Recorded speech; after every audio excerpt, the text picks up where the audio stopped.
بسم الله الرحمن الرحيم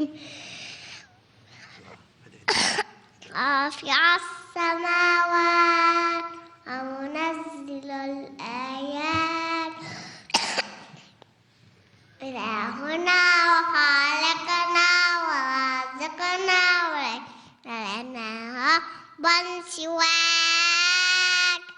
اللهم انفعنا وارفعنا بالقرآن العظيم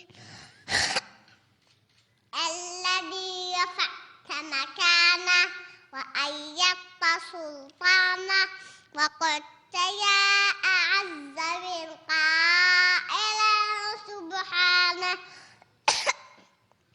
فإذا قرأناه فاتبع قرآنه ثم إن علينا بيانه أحسن كتبك نظاما وأفصحها كلاما وأبينها حلالا وحراما محكم البيان ظاهر البرهان مهووس من الزيادة والنقصان فيه وعد ووعيد وتخويف وتهديد لا يأتيه الباطل من بين يديه ولا من خلفه تنزيل من حكيم حليم اللهم اجعلنا من القرآن الذين هم أهلك وخاصتك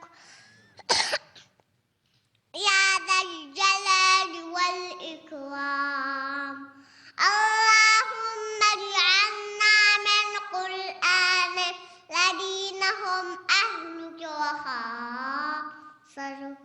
يا ذا الجلال والإكرام اللهم إنا بنو عبيدك بنو إمائك نواصينا بيدك ماض فينا حكمك عدل فينا قضاؤك نسألك اللهم بكل اسم هو لك سميت به نفسك أو أنزلته في كتابك أو علمته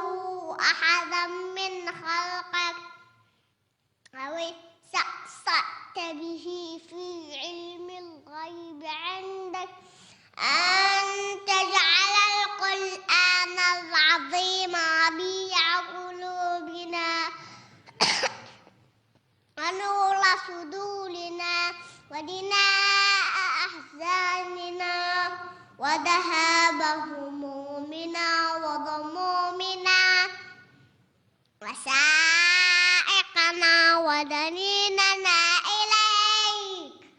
وإلى جناتك جنات النعيم اللهم ألبسنا به الحلل وأسكننا به الظلل ودفع به عنا النقم وأصبر علينا به النعم واجعلنا به عد الجزاء فائزين وعند النعماء من الشاكرين ولا تجعلنا ممن استهوته الشياطين فزولتها بالدنيا عن الدين فأصبح من النادمين اللهم اجعل ختمتنا هذه ختمة طيبة خالصة مقبولة مباركة على من قرأها وسمعها وأحسن دعائها.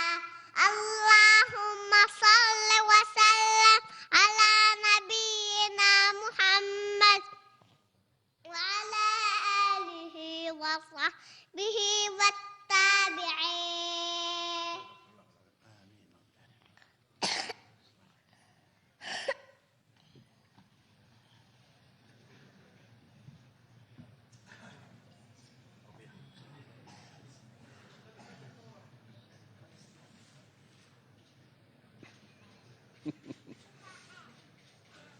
صفي شوي. يلا شيخ من عندك. شيخ مات. ايش خلوه؟